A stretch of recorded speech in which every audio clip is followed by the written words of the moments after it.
આજે અમે જઈ રહ્યા છીએ ગુસમાઈ માતાજીના દર્શન કરવા. બધાએ મારા મમ્મી છે, ઉષા માસી છે, કલા માસી છે, મનીષા, મારા બેનું છે, બેનપણી છે. બધા અમે જઈ રહ્યા છીએ ગુસમાઈ માતાના દર્શન કરવા. તો ચાલો જઈએ ગુસમાઈ માતાના દર્શન કરવા. શું મસ્ત નજારો છે, બે બાજુ જંગલ છે અને એમાંય તે માતાજીનું દર્શન કરવા જવાનું છે.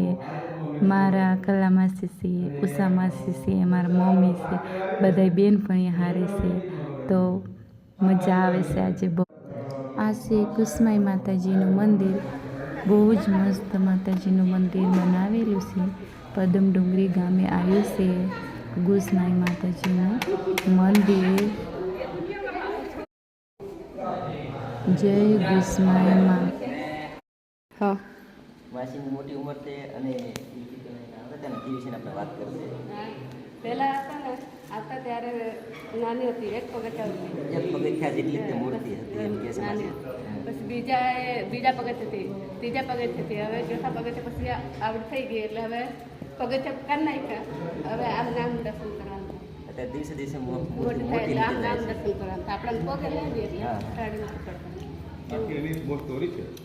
પેલા અમે નાની હતી તો એક સાડીમાં ઢંકાઈ જતી. અત્યારે સાડીમાં પણ નથી ઢંકાતી.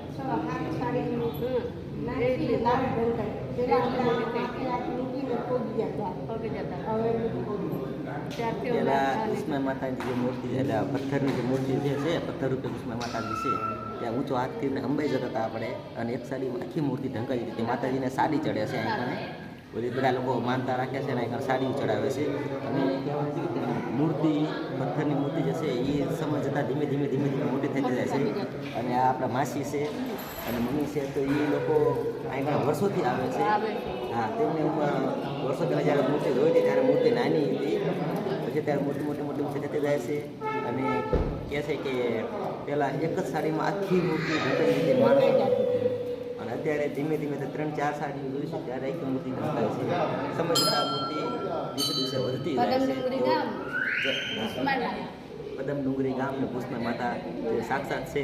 અને મારા પણ ઘણા કામ થયા છે અને ઘણા લોકોના ઘણા કામ થાય છે. એકવાર જોડે દરેક કામ થાય, દરેક તો હવે જઈ રહ્યા છીએ અમે ડુંગર ઉપર, જ્યાં જૂનું સ્થાનક છે અને ગણપતિ દાદા પણ છે, સામે હનુમાનજીનું મંદિર પણ છે. તો ચાલો જઈએ ડુંગર ઉપર. સરસ મજાનો ડુંગર છે, અહીંથી બરાબર દેખાય છે ને, જંગલ જેવું છે. તો ત્યાં જઈને આપણે પણ દર્શન કરીએ.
તો સામે છે માતાજીનું જૂનું સાનિધ્ય સ્થાનક અને આ જંગલ.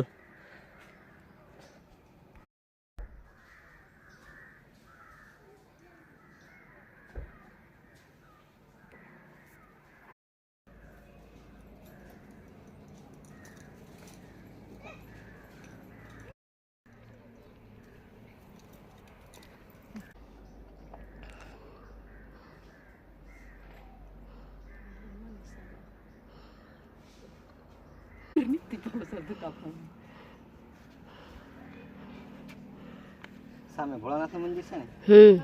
ચાલો ભરતની જગ્યા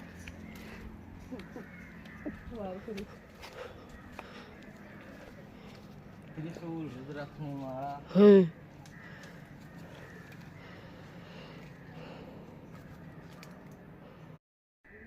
થાક્યા હોય તો બેસવા માટે અહીં સારી સુવિધા પણ છે, છત્રી છે. જો કે એટલા બધા ઝાડવા છે એટલે છત્રીની જરૂર તો પડે નહીં, પણ છતાં હવે ધીમે ધીમે નીચે જઈ રહ્યા છીએ. બધા